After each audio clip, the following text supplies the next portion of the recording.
പണമെടുത്തിട്ട് വിതരണമല്ലാതെ എന്തെങ്കിലും പണിയാണോ എന്തെങ്കിലും സർവീസാണോ ഇവർ ചെയ്തിരിക്കുന്നത്?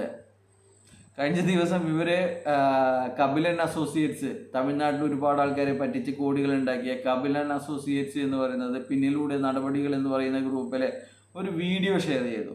അപ്പോൾ ഞാൻ നോക്കിയപ്പോൾ അതിൽ ഓൻ പറയുന്നുണ്ട് 1 മിനിറ്റ് 58 സെക്കൻഡിൽ ഒരു സാധനമുണ്ട് ഹൈറിച്ച് എന്ന് കാണിക്കാൻ സാധിക്കും. അത് കണ്ടേ പിന്നെ എന്താണ് രോമാഞ്ചം വന്നു പോയി അങ്ങനെ ഒരു ഇത് കാണുമ്പോൾ. അത് ഈ HROTTയിൽ പ്രദർശിപ്പിച്ചുകൊണ്ടിരുന്ന സിനിമയാണ്. പക്ഷേങ്കിൽ ആ സിനിമ മൊത്തം യൂട്യൂബിലും ഉണ്ട്. പിന്നെ ആരെങ്കിലും നിങ്ങളുടെ HROTTയിൽ 1200 രൂപയുടെ സബ്സ്ക്രിപ്ഷൻ വാങ്ങിയിട്ട് സിനിമ കാണുമോ? ആ സിനിമ മുഴുവൻ യൂട്യൂബിലൂടെ കാണിച്ചുകൊണ്ടിരിക്കുകയാണ്. അതാണ് ഇവർക്ക് എല്ലാം തന്നെ പേരിന് മതി.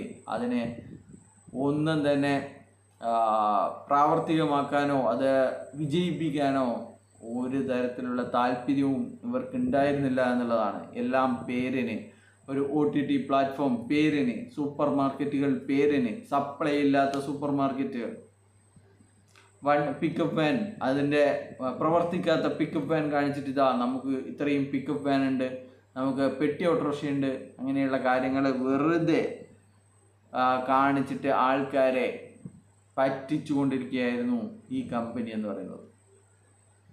അപ്പോൾ നിങ്ങളോട് ഇപ്പോഴും ഹൈറിച്ചിനെ വേണ്ടിയിട്ട് ജയ് വിളിക്കുന്നവരോട് ഒറ്റ ചോദ്യമേ ഉള്ളൂ. നിങ്ങൾക്ക് ഈ 2 വർഷമോ 3 വർഷമോ അല്ലെങ്കിൽ പൂട്ടും വരെ പണം തന്നില്ല എന്ന് പറഞ്ഞ് കമ്പനി നഷ്ടത്തിലാണോ? കമ്പനി നഷ്ടത്തിലാണ്.